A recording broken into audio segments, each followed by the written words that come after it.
Hello Zimbabwe, Magadi, welcome to Zulu Reality ITV. Stanangu na kuBira kwa DJ Sparks. Tupati vitu. Toki grenya zakasiana information yakasiana inenge chitika matuma na ose enyeke Zimbabwe. Muzala nasi ndina Apostle Monalita wandina wanati mbunzuliziseo wino utunguwa ta kupinda ingwa ya August. Panataka zakasiana pano wa makuwa wangondopo wataka kuta anonzi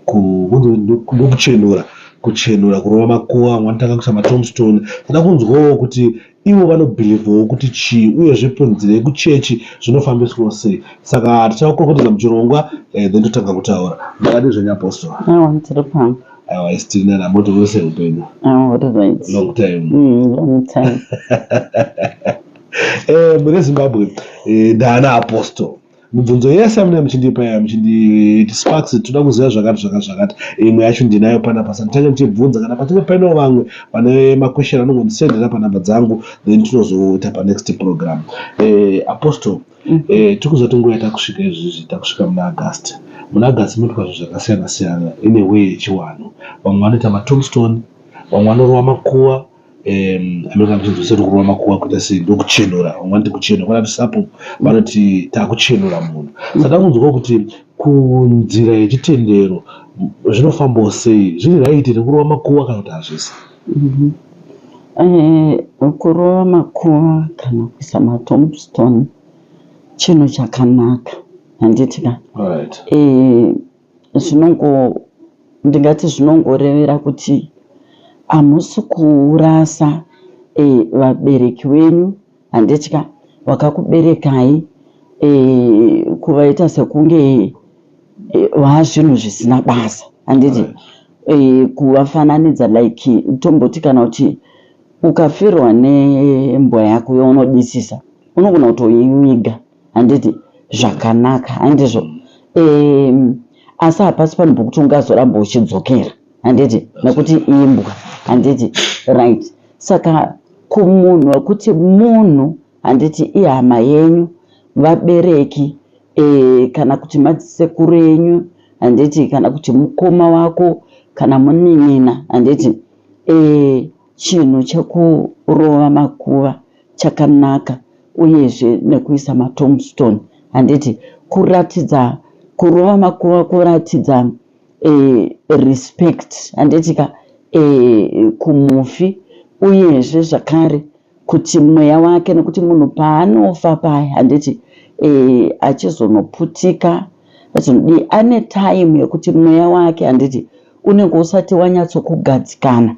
Ndosaka makuva achizonzi anogona zvemakuva zvinogona kuitwa after 1 year handiti munhu ashaika mweya wemunhu watora kugadzikana handiti nekuti pa 1 year paya munhu akafa mweya wake unenge uchiri pakudzungaira handitika. Saka tichiti denga rekutanga vanhu vanoti midzimu mweya yetsvina vaya ndoda kubva ndavakonekta zvangu handiti ndo panototarisirwa naMwari, ndo pane first judgment yako handiti. Denga rekutanga ndere vadzimu handiti wedu, iwewe ndo panotanga kusvika mweya wako wakutanga kubvunzwa nematateguru handitika. Kana wanga uchiita mabasa akaipa uchiuraya vamwe kana kuti wanga wakaromba mukati medzinza handiti ndo denga rekutanga ronotanga kutotongeswa iroro handiti. Waiitire izvi sei wakauraya ningi, sei wakatora kana kuti murume waningi kana kuti mukadzi waningi, sei waidai, sei wakaromba handiti, sei waiita mabasa ese akaipa handiti. Saka ipapo padenga rekutanga remadzimu edu ukatadza kutokwalifaya hausi kupfuurira denga remberi handiti rekuna Mwari Musikamana. Saka pagore rekutanga munhu achishaika paya mweya wake unenge uchiri pajudgment handiti kusvika akwalifaya kuzozururirwa kuenda. Kana atotadza apa pavadzimu edu handiti ndo vanhu vaya munoona vachidzoka vachiita zvipuku handiti vachidzoka vachiita zvipuku vachidzoka because mweya wake unenge usina kwawaenda handiti unodzorerwa handiti pano pasi. Saka muchizoona zvipuku. Saka zvinoreva kuti zvoni kana vadzimu vakakubvunza kuti vakaona here vanhu vakadai kana kuwana vatadza kukwalifya vanobva vadzoka pana pasi ndo vakutanga muka zvipuku. Yes Alright. Vanenge vaqualify vaenda munoona kuti hamumbofi makaona chipoko chemunhu akadaro anenge aenda handiti apfuudzwa kuheaven handiti.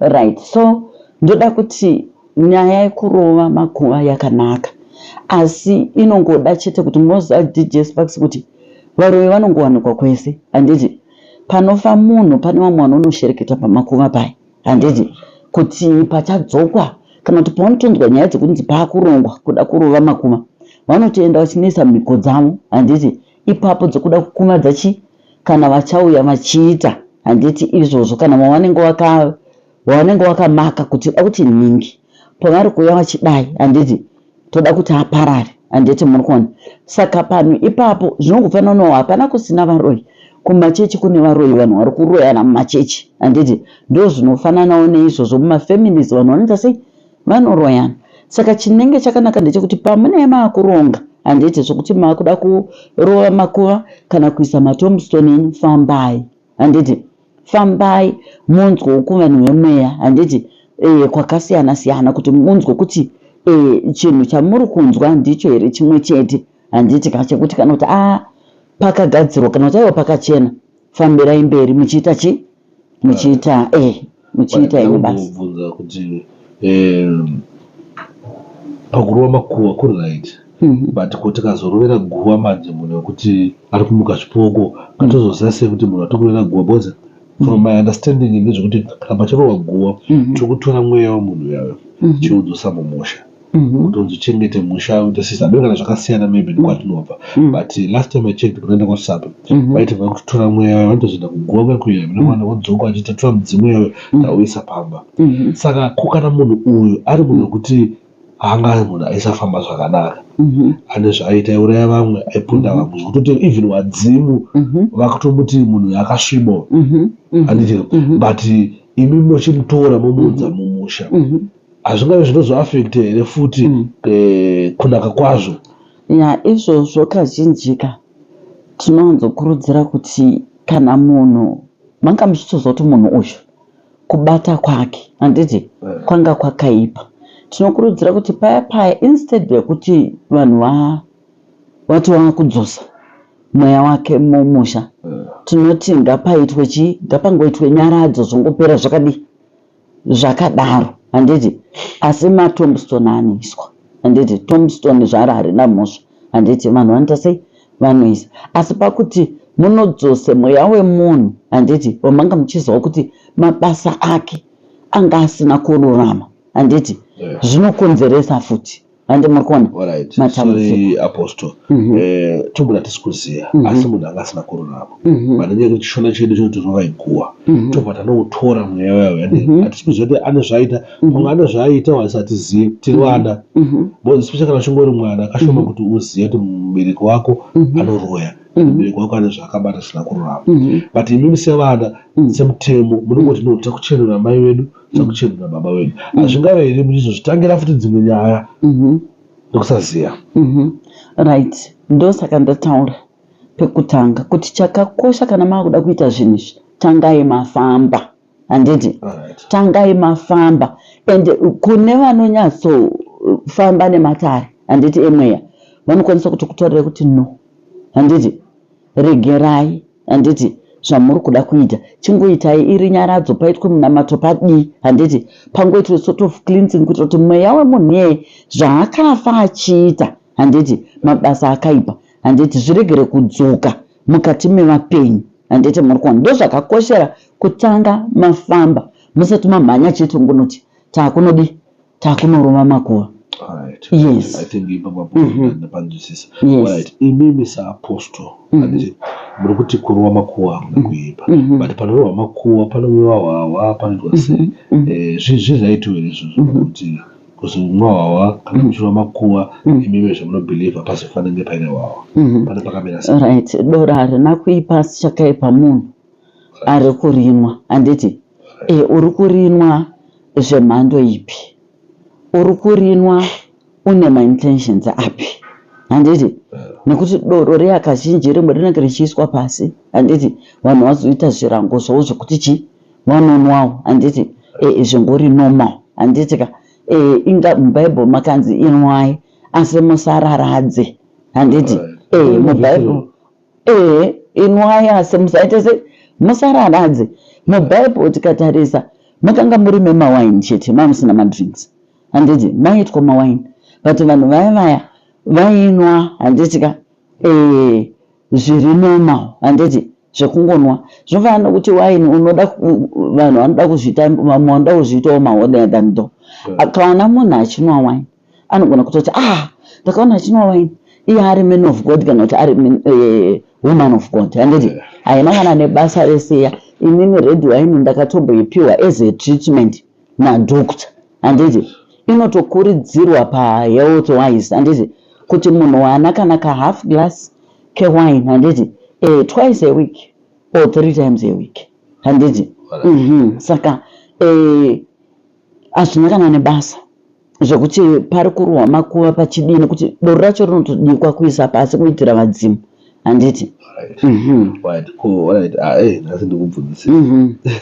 musandipe flu yenyu ndingowadze mubvunzo ndoda kubvunza kuti tiri panyaya yewaini ipapo nedoro munoti kudiwa nevhesi inoti waini mudadi doro mupopote. Tete handirizivi unonzi waini mudadi doro mupopote. Waini mudadi kurati waini hanzi waini mudadi ndamboiona vhesi iyoyo ndamboti kama cross na hanzi waini mudadi doro mupopote. Zvichirine kuti waini I think ndanyatsoziva zvangu ndotobvunzawo ndangozvionawo but I think ndangofunga kuti maybe revelation iripo ndekuti munhu akamwa waini ndakangopopudada here so akamwa doro handakaupopoda saka ndakuzibvunza kuti zvinofambidzanawo sei ipapo. Zvinodependa handiti kuti mavolumes anouyiwa nemunhu handiti ewaini yacho kana doro racho zvandataura zviya kuti muBhayibheri makanzi inwai asi musararadze. Ndo paakuenda nemavolumes ekuti munhu wanwa waini iya kusvika papi handiti wangonwawo here zvechirango handiti kuti uda kungorefreshawo kana kuti chirango chekuti ndo zviripo handiti wongonwawo mbijana handitika handiti muri kuona zvinofanana nekuti bute kaDJ Sparks handiti bute ndinorishandisa stereki handitika mukati mevanhu vachisunungurwa handiti even maministers of God vari kusunungurwa nebute iroro handitika right. Asi inini haufu wakandiona nichifamba nekanekwe sezvinotoitawo muvanhu wekuti haana chiri paari patotomuona bute atori naro wachipinda mumatoileti pangoita restroom atopinda bute rakutoitwa sei rakutorohwa handiti inini kana handidaro handimuri kuona handitodaro but ndinorishandisa handitika zvandinorishandisa ndinogona kutongoti zvangu kana ndinoda kukumbirira zvanoda kukumbirira kuvadzimu vangu ndinoita rekupfuudza kudai handiti kuti zvingoita point of conduct zvinhu zvandoda kuita sei kumbirira handiputi bute zvimwe zviya zveshe handiti zvokuti mungaona ndichiputa bute right. Mune Zimbabwe I think nyaya yebute inofanira kutoita topic yakazvimirega because ndine maquestions hobo handinawo about nyaya yebute because maroyal ari kuitwa paHarare nemaslinging so I think we need to know more about bute. I think it's a topic for another day. Wanaiti saka apostle makatongeyo August uno. Alright, August musi wa5 kune bira ratiri kuti remudzimu unoyera bira revadzimu zvakare handitika right. Kana nchiti mudzimu unoyera ndikutoreva Mwari musikavanhu handiti nebira revadzimu vedu handitika right.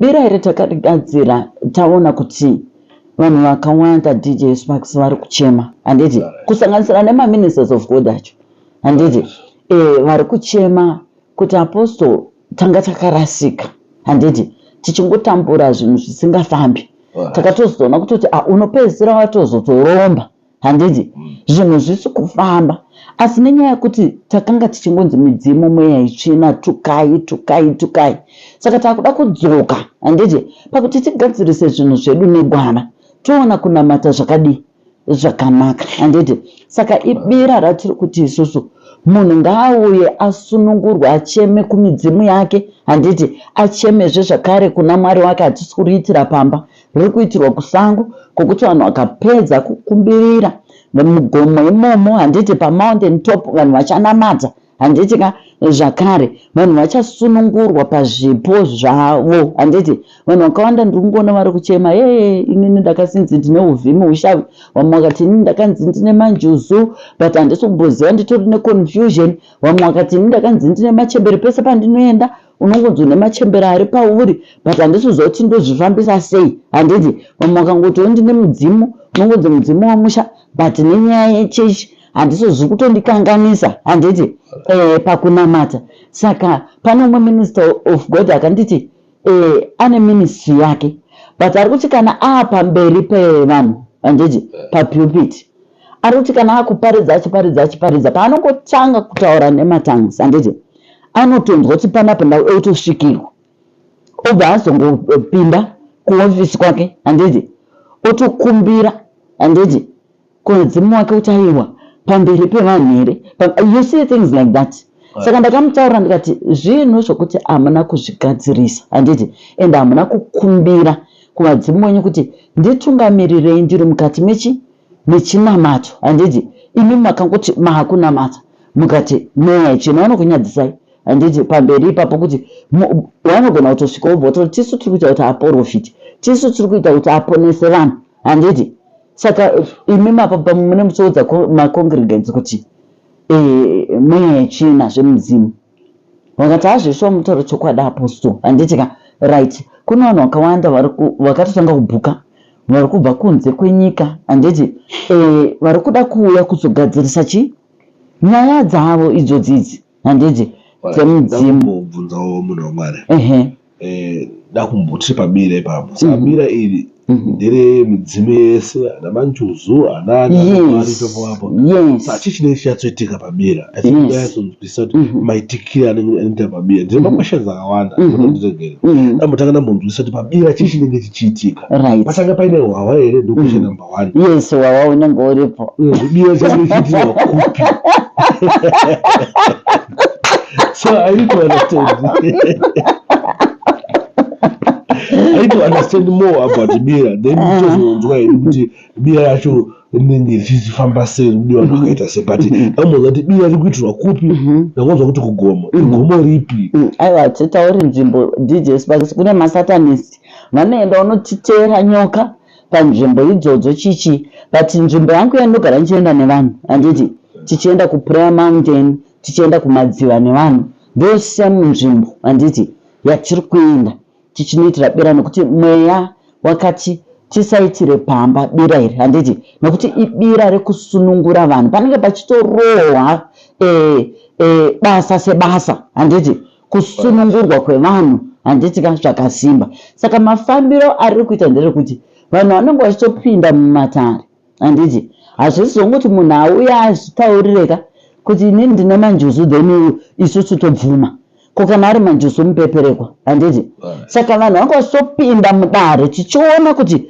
munhu uyu ane chipo chipi handiti sei chipo chake chisiri kushanda zvakanaka paari handiti mweya uchiona handiti kuti kana kuti akatsikwa apa kana kuti pane ubatwa hwakaitwa kana kuti zviri paari izvi zvakavhiringidzwa kana kuti kwaakamboenda handiti nokuti pane vamwe kuti anogona kuti nemanjuzu ari manjuzu mupeperekwa handiti nokuti manjuzu haahuri manjuzu haabvisi haashami handiti kakusocial media uko zvatinoona munhu achiti ndine manjuzu inini handiti iye akashama zvake kudai achitsvaga varume haasi manjuzu iwayo akachena manjuzu mupeperekwa handiti ndimwe question wawa unenge uripo ndewekubika wedu we7 days kana paka pane zvibhodhoro right tiri kutenga maskadi handiti maskadi ndo anomirira masusu handiti kana kuti zvinyati zvimwe zviriko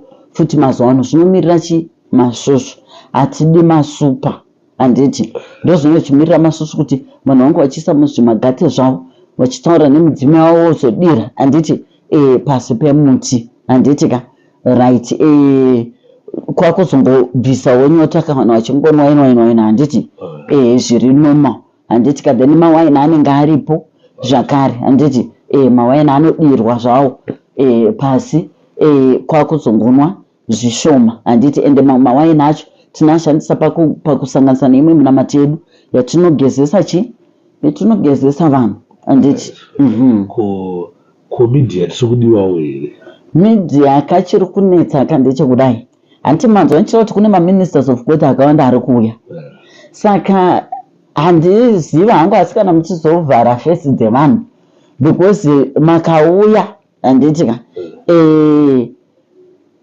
hapana kujeka because vanhu vanonga kuda kuita zvinhu zvavo zviri private handiti vasiri kuda kuzikanwa kuti vakanga vari kubira toda kuti kana kune vanenge vazoita free kuti vanoda kupupura after that handiti ndiyo munozokwanisa kuti aiwa munoenda vhima vachipupura kuziva kuti izvi zvatanga takarasa zvemudzimu yedu zvakakosha mukati meupenyu haisi mweya itsvina.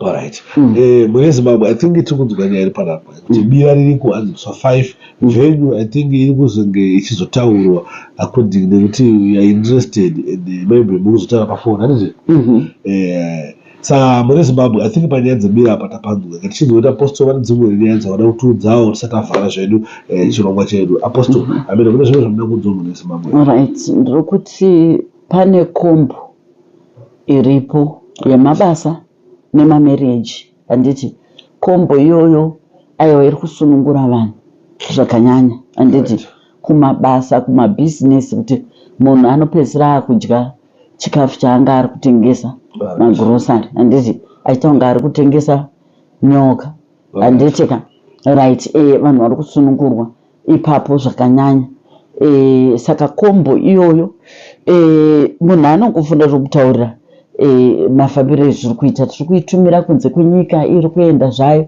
vanhu vari kupupura zvakanyanya handitika saka ndo chimwe chinhu hangu chandinoda kudi kuzivisa pamusoro pekombo zvinhu zvinongoburwa nemweya mutsvene kuti vanhu vange vachisunungurwa.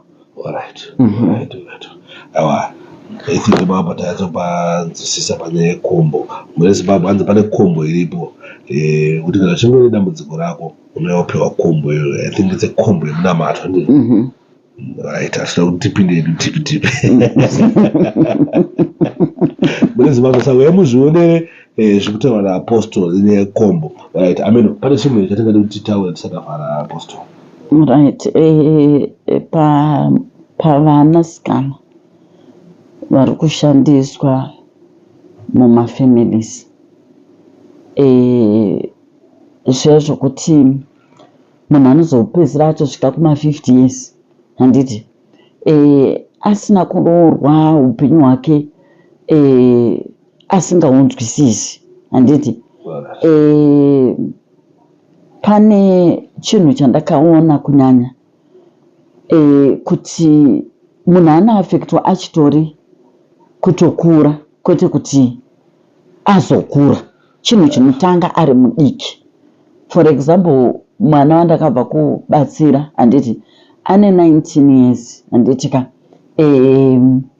akanga achigara kuBotswana namai wake kubva ari kuprimary aiba ainyepa aitoita zvevakomana ari kuprimary kudaro iye achiti airota murume aiuya ane manyanga handiti asi murume uyu aimuita mukadzi umuudza zvokuti aite otomutaura kana pane mari painenge yakawanzwa ototora mari iyoyo.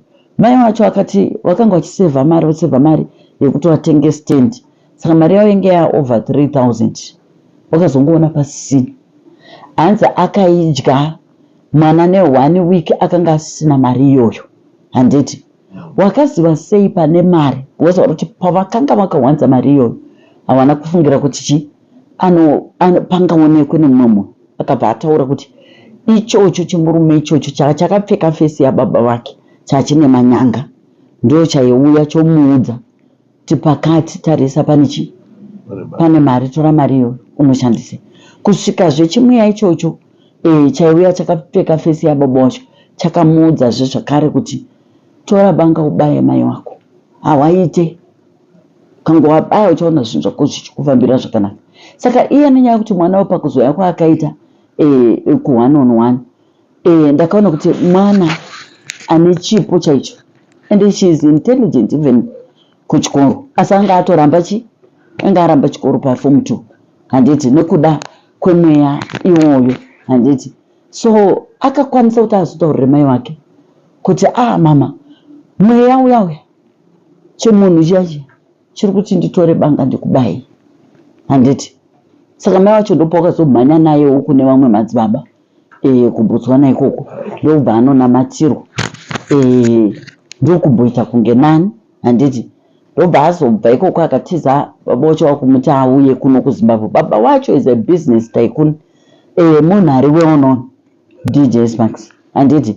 Asi vanonzi vana wavo vese vasikana, first born yako 45 years haana kumbobvira akaroorwa. Vane vana vasikana vanosvika kuma12 vawakangoita nevakadzi vakasiyana siyana, but vana ivavo they are not married handiti. Vanomitiswa vachingonza tu ana pamba vachimitiswa. Iye wacho ane 19 years akatomitiswa handiti, ane 16 years handiti, kamwana anako zvakare.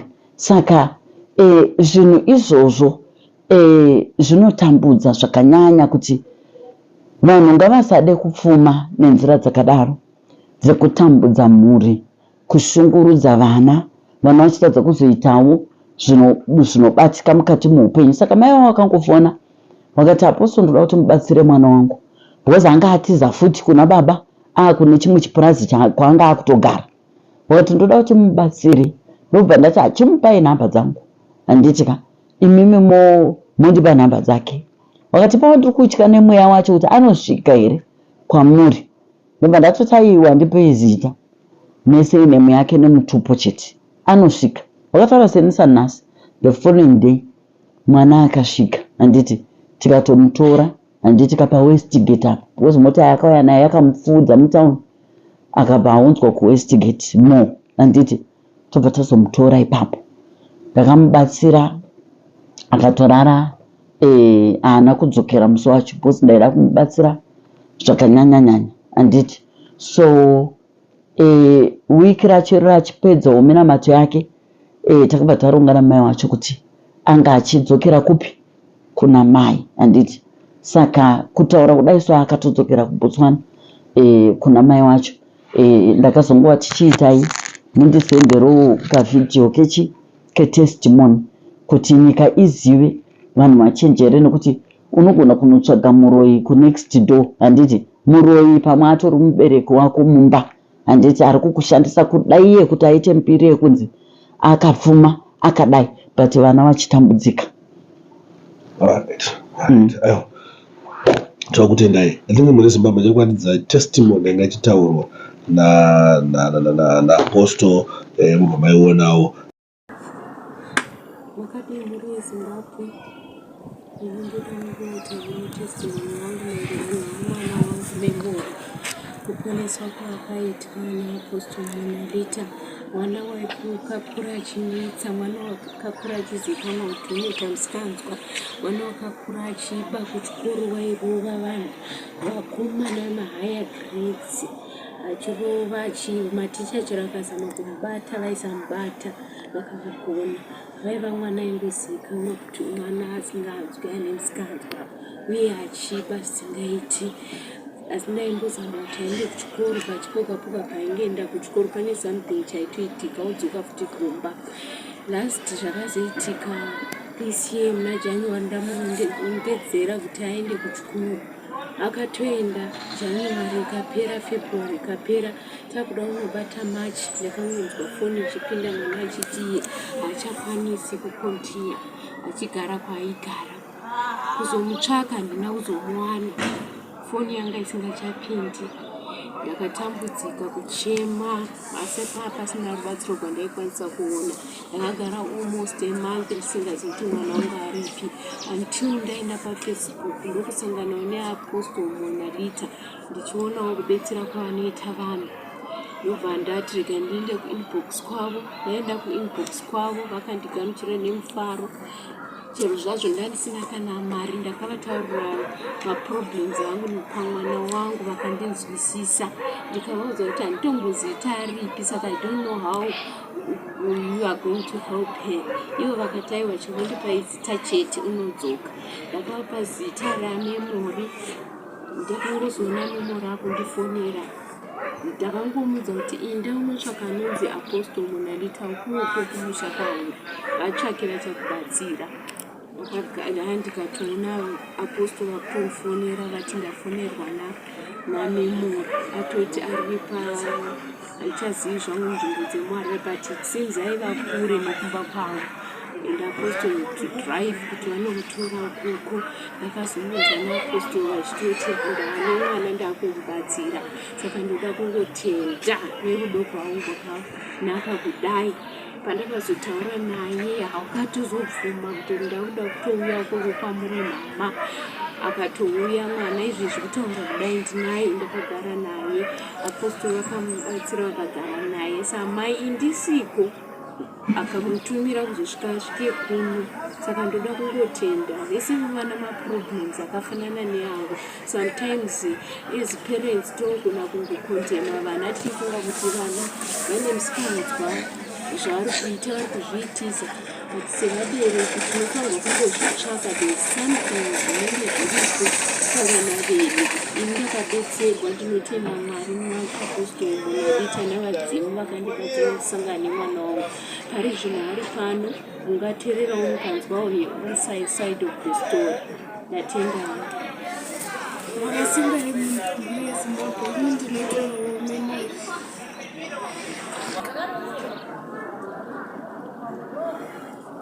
Hello, Mwanasikana Aishandiswa.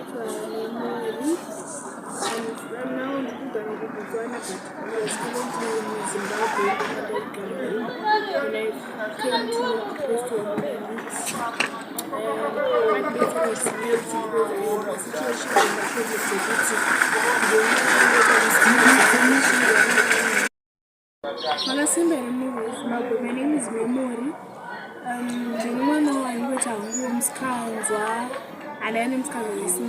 I used to fight not with only vana vekuchikoro but varume chaivaita sunguzana navo. Ndakanharotawo ndichirarwa nemurume kana kuti ndichivatsa ndichiswina until I met Apostle. Zvekuti pamwe pacho ndakatombopenya ndiri kuchikoro. Pamwe pacho pandoenda kuchikoro when I tried to study ndigona kutongoona zvinhu zviri blank ndisiri kuona. Pandiziva kuti chii chiri kuitika, I don't understand. My life just revolves around one place. Pamwe pacho handizivi kuti ndodei neupenyu. But ever since I met Apostle, pandakazosangana navo, I met some challenges on the way. But ever since pakandibetsera and she's still helping me. Izvezvi chero muviri wangu I feel ndokutongofeelawo like I'm a whole new person. Life is now easy for me. Ndakauyawo kuna mama zvandasingambofungirewo kuti ndichaita. So right now ndinoda kutenda Apostle Monalita for the help and she's such a generous woman and I want to thank you. I want to thank her right now. Ichingoti Mwari ngavaitire nazvo. Thank you my time basa muri Zimbabwe. Ndatenda. Apostle ndakutenda ine nguva yakanaka. Ndanga ndine bepara paZimuyality ITV tichitsanangurirawo zvakasiyana-siyana matudza nyaya dzekuruva makuva, mukatudza nyaya dzebira, mukatudza nyaya dzekombo, mukatudza nyaya dzetestimony emwana akabva kuBotswana. Ndakutendai nenguva yenyu yakanakisisa. Ndipedzese ipapo. Ndoda kutaurazve zvakare ndichiti isu vanhu tinobatsira nyika DJ Sparks. Zvandiri panapa handingapedzi nyika yese ka. Handiti handikwanisi. Handiti nyika yakazara matambudziko. Handiti ka handingati vanhu vese ngavauye kwandiri. Handiti vanhu vanofanirwa kuenda. Handiti ka munoona field yedu. Handiti inokufananawo nefield yemadoctors. Handiti hakuna dhokota angati nyika yese ngaiuye iungane kusejari kwangu. Handiti ndo zvinofanana nefield yedu but ndinoda sekuti field yedu ine kurwisana kwakanyanya especially kuchurch department. Handiti kune kwacho kunonzi maKristu kwacho ikoko kune uroyi nehutsinye wakanyanya handiti nekuwe greed nezvinhu zvisina basa nekuwe jealous nezvinhu zvisina basa handiti handingapedzi nyika yese ino handiti vanhu vakatowanda vanobatsira ndinotofara handiti ka kuti ava vamwe vari kuendawo kuno kuti zvipo zvedu hazvitofanani pakubata kwedu handiti umwe anosvinudza mapofu handiti ka umwe anouchika handiti ka umwe anorapa mapenzi handiti umwe anosunungura wemabasa handiti ka umwe anogadzira mamarriages handiti saka zvinhu izvozvo ndinoda kuti kuvanhu vari kuzviti tiri makristu handiti ngavarumuke handiti ka panyaya yegodo kuda kuitirana godo kuda kunzi ndinzi ndini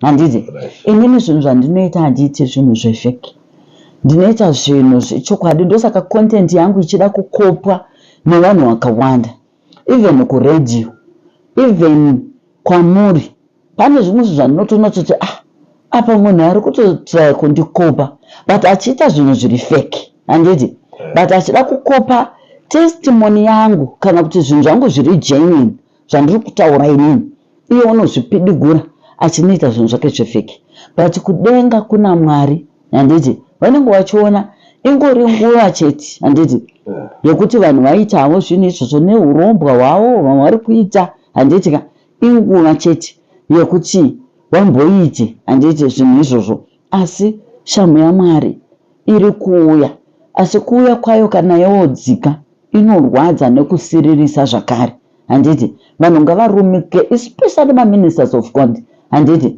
vari kunyanya handiti kuda kunzi ndini kuita godo kuita sekuti nyika tine mamillions kamuno handiti vanhu 50 chaiko uchiita basa rako nemazvo DJ Sparks ina handiwadi handiti handitowadi kuti ndibatsire vanhu 50 pazuva I don't want handiti because ndikati 30 minutes nemunhu 20 or 40 ndozvandinoita kana ndichibatsira vanhu because ndinenge ndichida kuti munhu asunungurwe handiti ka madambudziko munhu kuti abude mumba make it's not a joke asimudzwa nezviri kunetsa handiti then asvika pano wasvika muti 2 seconds hey it is well it's done ina handidaro manje ndinobata basa sebasa handiti kupinda nemunhu mudare mweya woona chiprofita chese hatiiti zvokuti mavinge isu panoisi mweya unoona uprofita handiti tapedza takutotanga kushanda basa handiti kuti munhu asunungurwe. Alright, tenda zvedu mune Zimbabwe ndofamba kuzotaura naApostle mashandira avanoita avada kukutendai mune Zimbabwe. Thanks for watching, thanks for supporting Zim Reality ITV. Don't forget to subscribe Zim Reality ITV and follow up Facebook page yedu yakanzi DJ Sparks Zim Reality ITV. Thank you.